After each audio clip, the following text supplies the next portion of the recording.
Welcome everyone to another episode of Elbows Tight Podcast. It's your host Travis and John. John, how you doing today, man? I'm doing pretty good, man. You know, it's the Christmas season right now. Christmas. So it feels like I have a Christmas party every day that I have to go to or I'm hosting. So if I seem a little slower today, we had another Christmas party last night. Preach, man. I feel like we just had two back-to-back, one at John's house and then one at our other friend's house. And I don't even think Charles is really digging the Christmas parties because, I mean, what teenager is, to tell you the truth? Right, yeah. But because he was like, yesterday, we're like, hey, man, we got to go to our friend's house tonight. And he's like, why? Like, for another Christmas party? And he's like, another one? I was like, yes, yeah, another one, man. So, but it's the Christmas season, and, you know, we're thankful that people are inviting us over to their places to celebrate the holidays and whatnot. So, Yeah, we're getting to meet new people, try to rope them into some jiu-jitsu if I'm trying always, it out. Always. And you know what's funny too is John and I will try to not only rope them in, but then we'll slide in the, oh, by the way, we do a podcast. Like, Yeah. And I mean, if I've had enough celebratory drinks, I might also show them some of my shitty jiu-jitsu. shitty jiu-jitsu, really shitty for jiu-jitsu, sure. because John has been back on the mats quite a bit lately. Yeah, I've been regular for the last couple weeks, so Yeah. that's nice. Now, when you say regular, at your age, are you talking about like into Right. jiu-jitsu I mean, they're or both- like both- you- I mean, bowels? Both shit as far as I'm concerned right now. But yeah, rough times on the mat. I'm sure Travis might share some video with you. Yeah, guys. I might throw it in this if you guys are watching this episode. I might throw the John's amazing rolling. Yeah. He's footage. gracious enough to record me while I'm in my struggles, Yeah. getting back on the mat. Yeah. You know. You know what? It's like, it's not necessarily I was doing it because like I knew you weren't going to be very good. I think you actually did pretty good, but you went against someone in our class that John, the other John, who's just, you know, actually really freaking good. He's so good right now. Yeah. Teaches the kids class, was just Yep. helping him, really sink in his techniques. And yeah, he's really good right now. Yeah, he's been, and whenever I roll with John too, he's a couple years older than me too. I think he's like 39 or something like that, but he moves great. I mean, he doesn't move like you would think a 39-year-old would or whatever. He's very fluid. And then that was what I took away from like your role. I was like watching it back, and I was like, man, John's just playing with John. Like, Oh yeah, for sure. Well, I told you, like, being pretty much off the mats for a year. I mean, I only went in maybe 3 or 4 times over that year.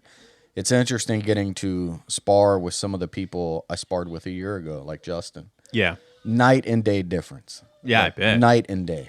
I was like, Yeah. good God, I'm going to die. I'm going to be hurting for a couple months. And that's what consistency does, right? Like when you actually show up to the mat like consecutively. Oh, shout out to our friend Jordan too. He's like episode 6 or 7 or something like that. Jordan, what's his last name?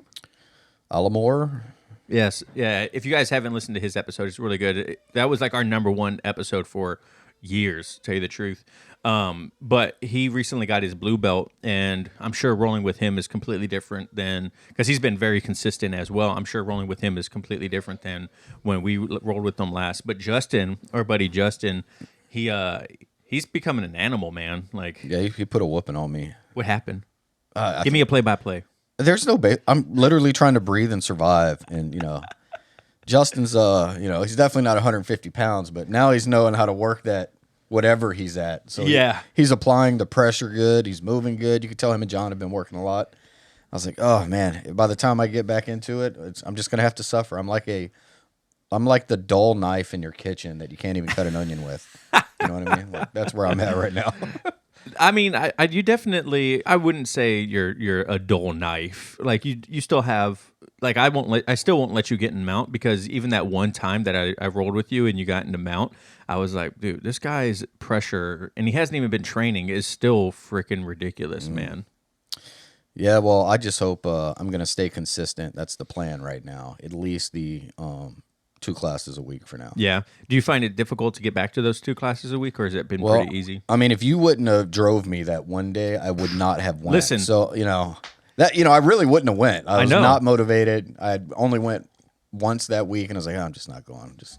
Charles like, I'll drive you. I was like, all right, I got no excuse. No, that's not what happened. John's downplaying what happened. First of all, John, he was like, I was like on the brink of posting on Instagram or like our Facebook page or whatever that John was wussing out of not wussing out, but he was unmotivated to go to jujitsu. And what John texted me was like, I have zero motivation to go to jujitsu today. I'm just not going. And I was like, well, you're not going. You don't have motivation because you haven't been going That's to jujitsu. true. That's true. You know what I mean? So you're not going to jujitsu isn't going to build the motivation to go to jujitsu. And so when I texted him that, he's like, geez, all right, I'll go.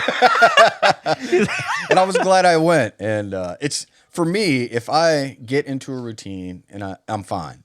If I break that routine for whatever reason, it could be my kid's basketball practice or my wife asked me not to go. And if that happens too much, it's very hard for me to get motivated to get back on that routine. No, I agree with you. I've done some like thinking about it lately, and I've been in, not that I don't enjoy training, but I'm kind of like, I guess I'm going through like this funk in like just life right now where I don't feel super motivated, but I still like show up to, being a dad or a husband and a practitioner and friend and stuff like that. But it's like, it's one of those moments where it's like extra difficult to do it. You know what I mean? I don't know what it is, but even at training, well, I'm like, man, I'll just skip the rounds. And then I'm justifying in my head because, I got to get Charles home or something like that, if I'm being honest, Absolutely. And I'm like, I really got to just get out of this funk because it's not going to help me avoiding difficult things because I think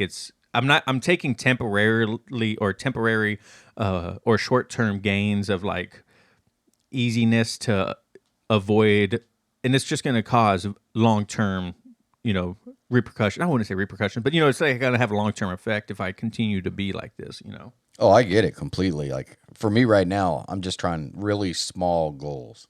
Like nothing that I can't do, right? So like at least one real roll after class, right? Yeah. For now, that's it. Like one. Like there's no excuse I can't do one, even though I've been looking at the clock during these rolls, and I'm like, I have nothing in the gas tank, and I look up and it says you have 3 minutes and 20 seconds left, and I'm like, I'm going to die, no doubt. So at this point, it used to be before I had the surgery, before I didn't go for a year. You could mini rounds in a row with no break, and you're not tired. Now it's like halfway through one round, and I need an oxygen tank. You definitely look like you need an oxygen tank. Yeah, like, I did, like 100%. It kind of reminds me of the time in Japan when you went against that young athletic white belt, and you got up, and it was like we mentioned, like Leonardo DiCaprio getting mauled by a bear. Like John's pants were like falling down, and he's like, "Why did you help me, man?" Every role I watch you now, it's like that happening. It feels over and like over that again. all over again. It's like I'm brand new. I mean, that's what it feels like. I mean, at least these times I know I can breathe, get through it, and all that jazz. But yeah, it's not easy. What do you find like the hardest part since you've been more consistent? Is it just the gas tank or? It's my brain's not in line with my movements, so I'm having to think about things where it used to be more instinctual. Yeah. Right? So like whatever it could be, turning on my side or moving or framing, it's just not as quick. Like I know I need to do it, but it's just not as fast. Yeah. I think you still have, like I posted that little short Instagram clip of you and me rolling where I was like, we forgot what the drill was. It was just ended up like just rolling somewhat. But even in there, like I send it to Jordan Pressinger, and I'll send all like my Instagram clips to him and make sure that I don't look like an idiot before I post it on the internet. And he's like, yeah, it wasn't bad. He's like, you did some good things in there, but you didn't react to John's possible counters. And I was like, he's like, you could have just like easily just finished the move on the first pass. And I was like, all right, well, whatever. Like, Yeah. it still happens to me too, even though I've been more consistent. Yeah, some takeaways, interesting stuff is I feel like it's easier to learn in the classes and something going back. And I don't know, it's, because I was exposed to it for years prior to going back. And, I feel like now I can just really just pay attention. And, normally when we be in a class, I'm like, hey, bro, explain that again. Like, what the hell do I got to do? Like, what was that? Now it just seems easier to pick up the intellectual side of it. Yeah, and I think even our coaching has changed a little bit too recently. Like John or Cody has been teaching a little bit more. Our brown belt, the school owner, he's been teaching a little bit more, and it's been more of conceptual things. He said he's trying to make it to where he's not necessarily teaching a technique more of showing a possibility and then having us play a game with it. You know what I mean? So he would say, hey, so we're going to start off in closed guard, and then bottom guy, I want you to hold closed guard. Here's a way to do that. Top guy, I want you to break guard, and then if it happens, then reset. And there's not necessarily like a real technique of like, okay, we're gonna grab here, you're gonna let go here, and we have a little bit of that, but it's not nearly as much, and it's been more of us just like. I love the way he's teaching it Yeah. right now, and I felt like when we started jiu-jitsu, that was kind of a problem. Is everything was steps. Yeah. So when they would teach it, it was like, hey, you do this step, then this step, and I remember counting in my head, right? All right, we're 28 steps in. There's no way. I just let me remember the first 3. Yeah. And, I love the way they're teaching it now. Sometimes you just got to figure it out, right? And that's what he's letting people do right now. You're getting into position, like the finish, right? Yeah. And you're working back from there. You're getting out from there. You're just letting people figure it out. And at work, we had a Simon Sinek visit at work, right? Yeah. So I'm picking up all kinds of life lessons now and thinking about jiu-jitsu when people are talking, right? And we had a process improvement manager talking to Simon Sinek, and he was using some terminology that I feel like people use. Sometimes you just don't understand it. So he's talking to Simon Sinek. For people who don't know him, he's a really smart guy. You can look him up on YouTube. Business guy. But he's talking about like a knowledge threshold. And Simon Sinek's like, hey, can I be a bit of a bastard here? What does that even mean? And he's like, oh, it means you don't know what you don't know. And he's like, oh, well, why didn't you just say that? Why use the big words? Just say that so we could all understand it. And I feel like a lot of that happens in jiu-jitsu with some of the names of some of the moves, right? And I remember when Professor Al used to teach us some stuff, like I don't speak Japanese, right? So if you're going to use some of that terminology, now I'm spending 5 minutes trying to decipher that and remember it. So when you tell me to do it, I can recall it. I mean, you just could have said side control, or you know what I mean. Katami, you're like, I don't know what that is. I don't know what that is. Just use something else that's easier. But I feel like we could have used a lot of that earlier on in the journey. And what I like about Coach Sean now is he doesn't name anything really. Yeah, he just shows you the move, and you go through it. And if people ask him, "Is that what it's called?" He's like, "Sure." You know what I mean? Like it's just easier to learn, I think, and easier to digest, especially for newer people. Yeah. That way. Support for Elbows Tight is brought to you by Manscaped, who is the best in men's below-the-waist grooming. Manscaped offers precision-engineered tools for your family jewels. Manscaped recently launched the Ultimate Men's Hygiene Bundle, the Performance Package. Join over 4 million men worldwide who trust Manscaped with this exclusive offer for you. 20% off and free worldwide shipping with the code ETP20 at manscaped.com. If my math is correct, that's about 8 million balls. That's a lot of balls, Johnny. When Manscaped reached out to work with us, I instantly thought, yes, what a deal. I've been using Manscaped products for a while now, and when they mentioned helping out with the podcast, I thought it was a no-brainer. I have the Lawnmower 4.0 now, but I had the Lawnmower 3.0 and absolutely loved it. Also, most people think about Manscaped as just trimmers, but really they have ball deodorant, ball toner, the weed whacker, which is your favorite thing, right, John? Yeah, I love the weed whacker. Look, I'm about to hit like 45 years old, so I got hair growing out of everywhere now. So it's coming out my ears. I'm like, man, where is that weed whacker? It's definitely my favorite. Get 20% off and free shipping with the code ETP20 at Manscaped. That's 20% off with free shipping at manscaped.com and use code ETP20. Unlock your confidence and always use the right tools to get the job done with Manscaped. Yeah, I remember I said Kesakatami to Professor Sean one time. He's like, what is that? I was like the scarf hold? He's like, oh, yeah, I just call that scarf hold. I was like, okay, well. Yeah, but that's a good example. Yeah, I was like, impressive. Was that even talking to a guy we met yesterday, and he was talking about, he said, the devil's always in the details. And now I can't get that shit out of my head when he said that. And I'm thinking about jiu-jitsu now, and I'm like, yeah, he's right, man. Those fine details, just, I don't know, maybe the longer you do this, you start getting wisdom outside of it, and you just apply it to jiu-jitsu. Yeah. Have you, what's the biggest thing that you've gained so far since coming back? So it's a little weird. It feels almost like a reset for me. I feel like before the surgery, And we may have talked about it before, but I feel like when you're progressing in jiu-jitsu, or I'll use Jack or Keegan, right? They started after us. They're both really good right now, right? Yeah. When you start seeing people like that moving up, sometimes you feel like a pressure, like that you have to perform, or that you have to be better because you've been doing it longer. And sometimes like, goddamn, I hope coach doesn't ask me to come out here and show something, right? Like, You're embarrassing me. yeah, and I think I was feeling that pressure a bit, even though it wasn't from them. It was just internal. Yeah.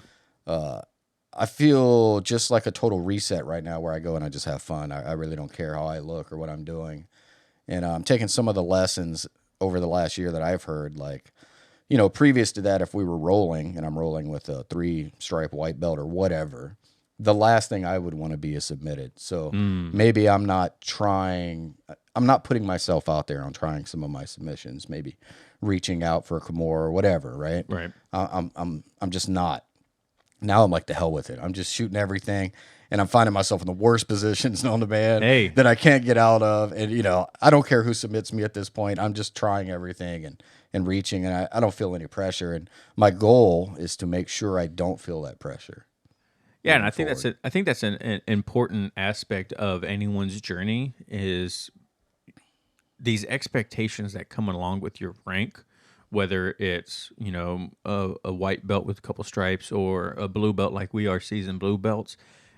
You could be your own worst enemy if you're constantly comparing yourself to others, or if you're holding this expectation of what you should and shouldn't know to yourself. Like if you're on the mat and you get tapped by a white belt or whatever, you could be very critical of yourself, and that can be detrimental to your journey and really make you not want to, like you mentioned, try new things or whatever, because you're hung up on this idea of like, oh my God, I can't let this brand new white belt tap me, because then it doesn't legitimize my rank. Right. You know what I mean? And that's a really slippery slope that you don't want to go down, because then you could start thinking like, oh man, I'm supposed to give this purple belt a harder time than I am right now. It's like, oh man, then maybe I really don't deserve my belt. Or like, it's one of those things where psychologically no one cares, like outside of what you're thinking in your head. Absolutely. You know what I mean? You're your own worst critic. Like, yeah.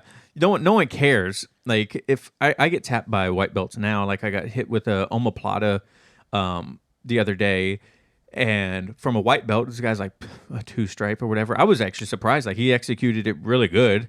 And instead of countering the way you're supposed to, I just kind of wanted to see if there was another way I could get out of it. And there wasn't. He had it locked in tight, and I reacted too slow. And I was like, you got me, bro. That was good. Justin, the guy that he was talking about, one of our buddies, a 3-stripe white belt. Now he's been doing this stuff for like 4 years. Yeah. So, go ahead and sleep if you want to. yeah. But he got me in a guillotine one day. I don't remember what I was doing. I was like maybe trying to pass his guard, and he sucked up a guillotine. My neck was exposed, and I was like, damn. I was like, that was good, man. No. To me, I don't know if you guys have ever heard the saying, rising tides lifts all ships. But like if my buddies that are white belts, or my fellow classmates that are white belts, they start progressing and giving me a harder role, that's just going to make me want to try harder and get better. Yeah. If you find yourself comfortable and other people are still striving, you're about to feel it real quick. And yeah, you want some humble pie? Take a year off, and you're already shitty, and then go back. And then you're like, I'm like, whoo, yeah. Everything's a struggle. It's good though. I mean, no problems. I like it.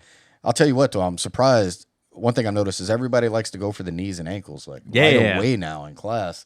Huge weakness of mine because I don't ever really mess with it.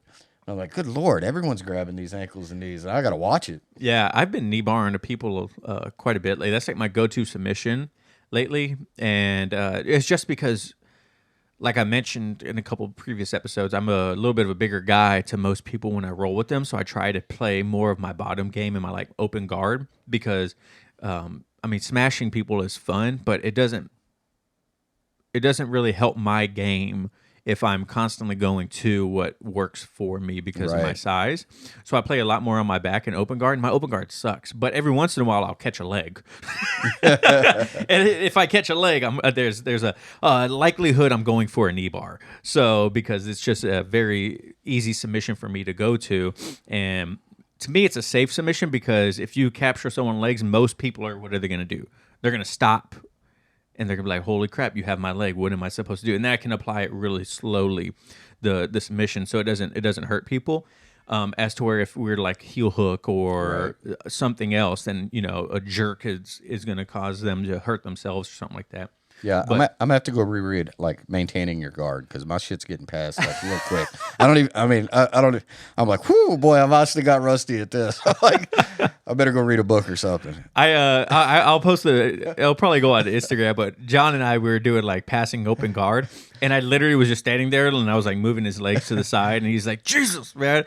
And then I literally stood up and put his feet like on my hips, and I just spun like a twirl around his legs, and I passed his guard. He's like, God damn it. Well, I'm like thinking about it in my head, right? I'm like, why am I just, I'm using my legs, throwing my legs up there, and I'm like, I don't know why I'm not grabbing an ankle or something, and getting in more points where I could hold you down. Yeah. And I was like, no, I'm just throwing my legs up here like an idiot. So they're just swinging them out the way. Like, it's, but it's been a while. It's been a while. But I'm like, and I realize it later. I'll be driving home like, well, that was stupid. Yeah. You're like, retrospectively, you're like, Yeah. God, I'm a moron, man. Like, what am I doing to myself? Yeah. Man? Then, Cody's teaching the class and he's like, yeah, so go ahead and swing over to the side and grab an ankle. I was like, yeah, I don't know why I wasn't doing that earlier.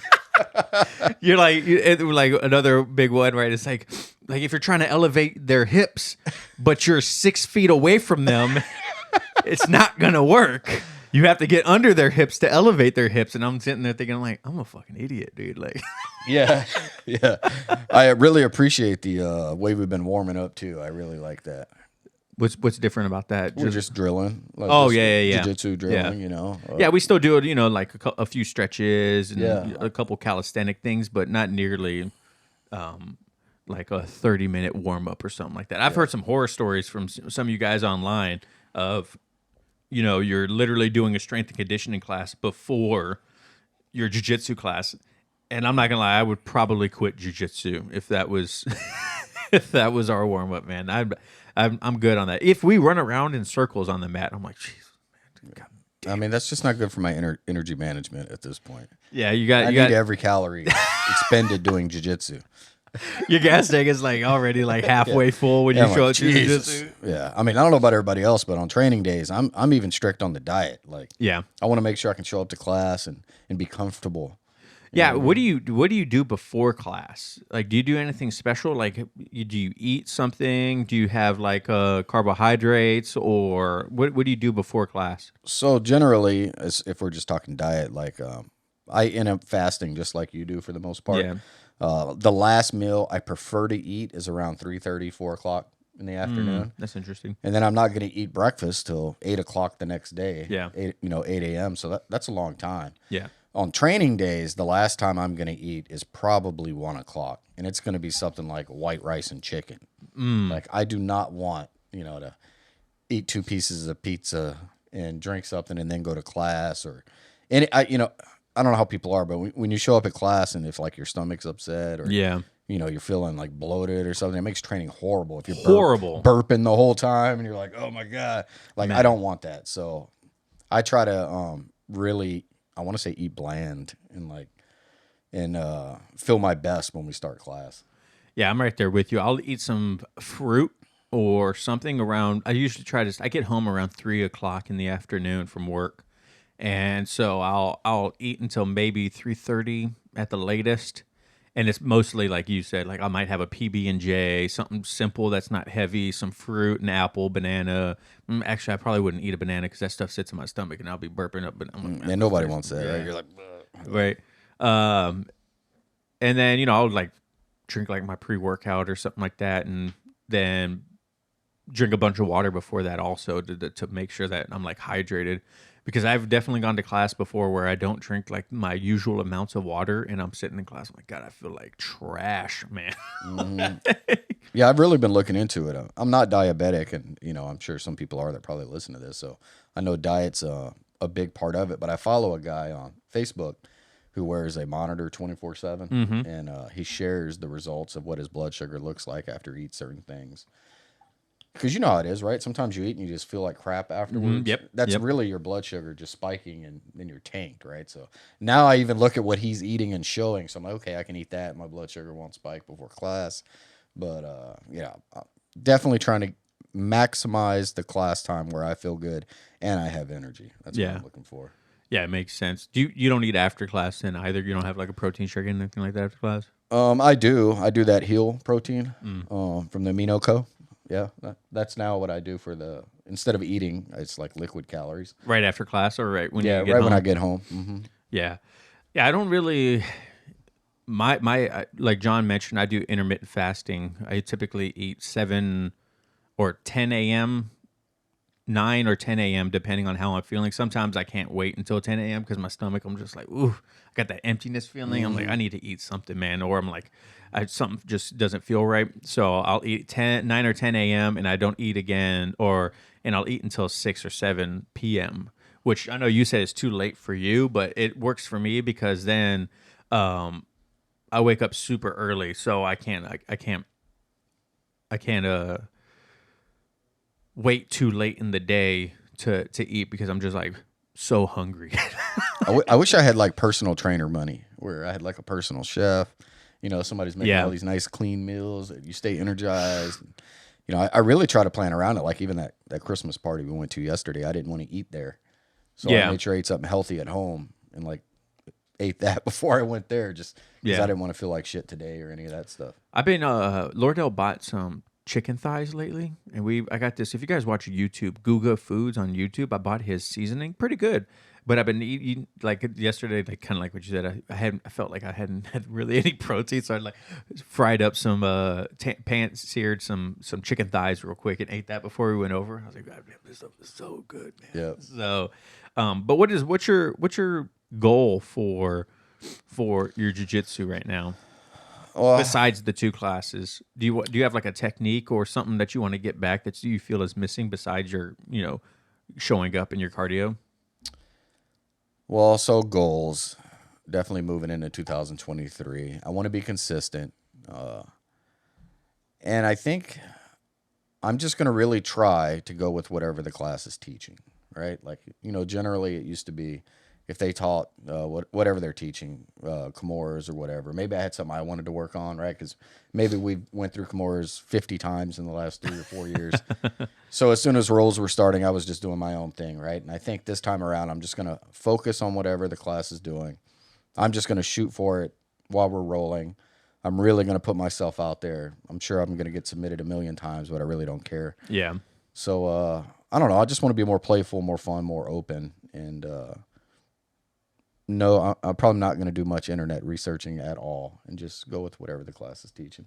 So we mentioned in a couple episodes ago, like obtainable goals. Like what are you going to put into place to make sure that these are actually accomplished?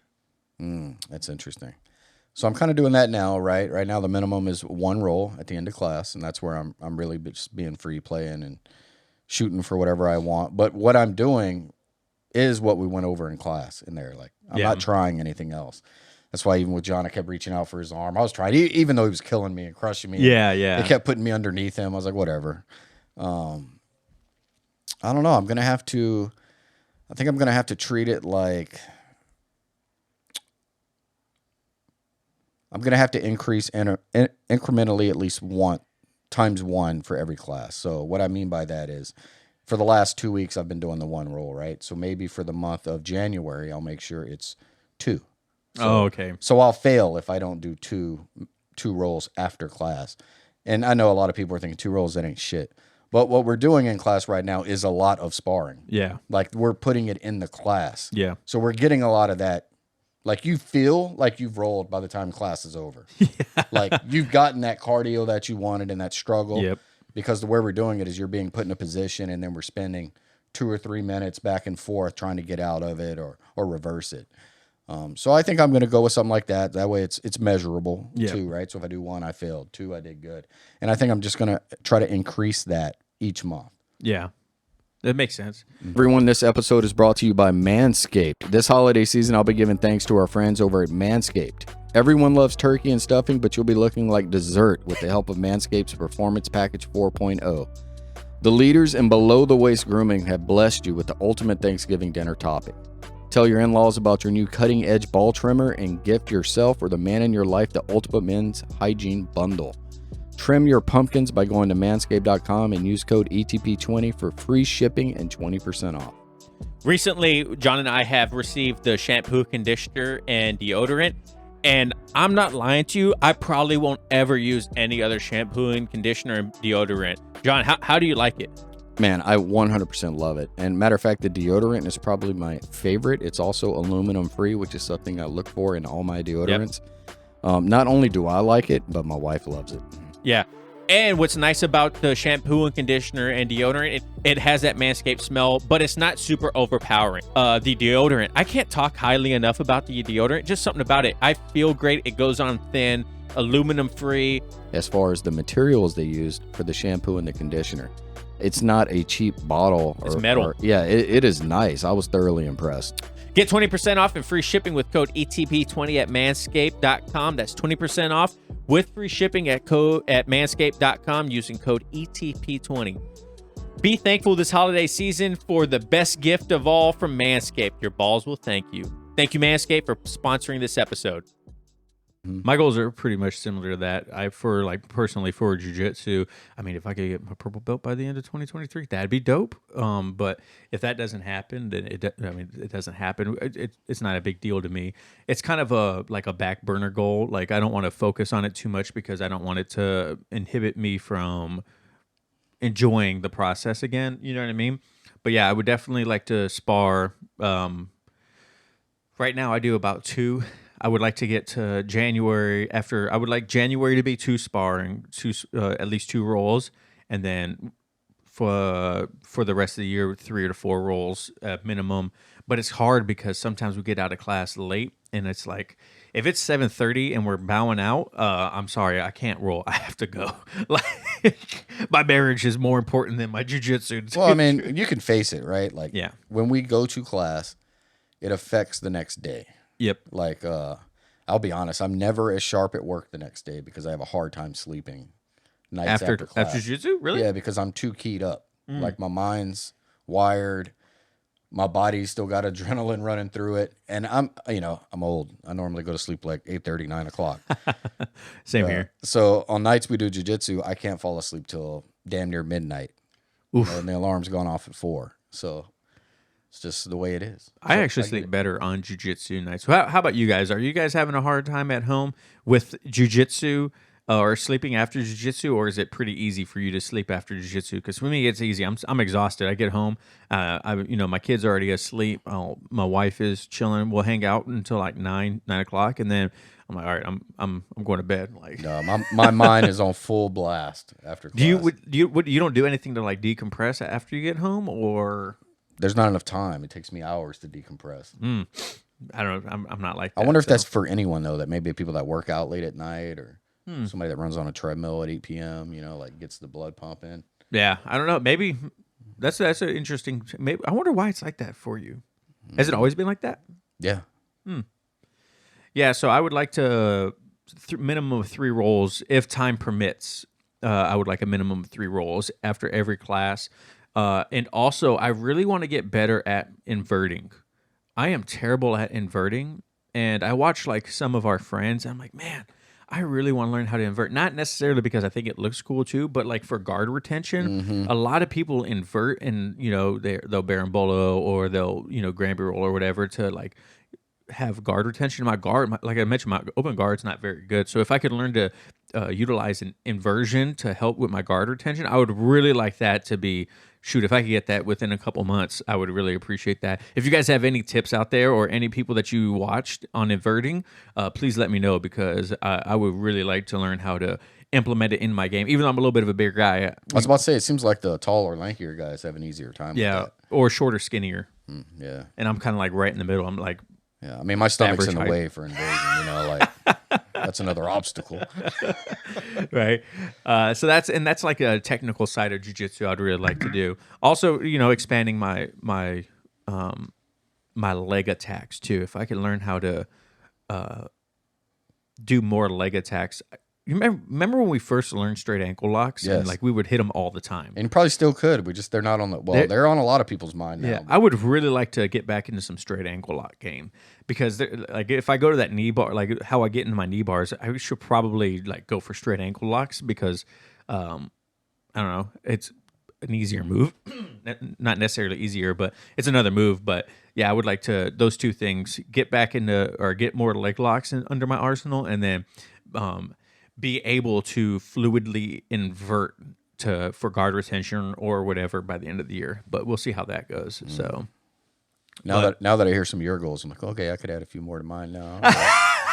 and I'll probably I'll probably write these down and have, you know, like we mentioned, the micro goals underneath them, like the actions to take in order to accomplish these. And like I said, like if you guys have any for inverting, if you guys have any resources, please let me know because I have a really hard time doing it. Like when we just simply Granby roll down the mat, I'm like, I am terrible at this.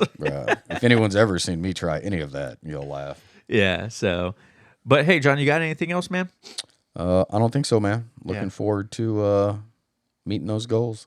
Yeah, looking forward to 2023. See what the stuff happens in 2023. The podcast goals. Oh, I forgot to mention the podcast goals. So for the podcast, man, if we could make, I won't say how much money we make now on the podcast because this is I can't believe this year has been amazing for the podcast. We actually started getting paid by Manscaped for the podcast, and I would like to pick up another paying sponsor. Besides like Amino Co and Manscaped, and then also I would like to be able to pay for everything for the podcast by the podcast. No personal money, and I know what number that is, and we'll that's why I think we need another sponsor, and that way because now we have an editor. If you guys haven't noticed, the YouTube videos on our YouTube page, if you don't follow if you're not subscribed to our YouTube page, go. Our recent YouTube videos, our last two, I hired an editor. His name is Ben Jitsu, or his not name's Ben Jitsu, but it's Ben Jitsu on YouTube or Instagram. But it's Ben Does Jiu-Jitsu on YouTube. He's a blue belt over in the UK, but he's actually a YouTube video editor for us now, and he's been doing a phenomenal job. So shout out to Ben if you're listening or watching this. Thanks for all your hard work and great product. So I've been investing in that. That way I could push out more content to you guys and makes life easier for me. So hopefully one day I would love to have him as our full-time editor, and I don't have to do any of this. That's a good goal. Then we could just come on here and just talk. 2023, I would like to hire Ben as a full-time editor. I need to get that off my plate because it is a lot of work. So, but, you know, and if we could have double the downloads that we'll have a month right now, I would really like that too. So, and I need to do micro goals on that too. But those are the macro goals for 2023. So let us know what your guys' goals are for 2023. And like John mentioned, right? Tell people they hold you accountable, right? Yeah, they do. Sometimes you just need a ride. So, hey guys, thank you so much for listening and watching at home. And remember, no oil checks here. Oof. All right, guys. Peace.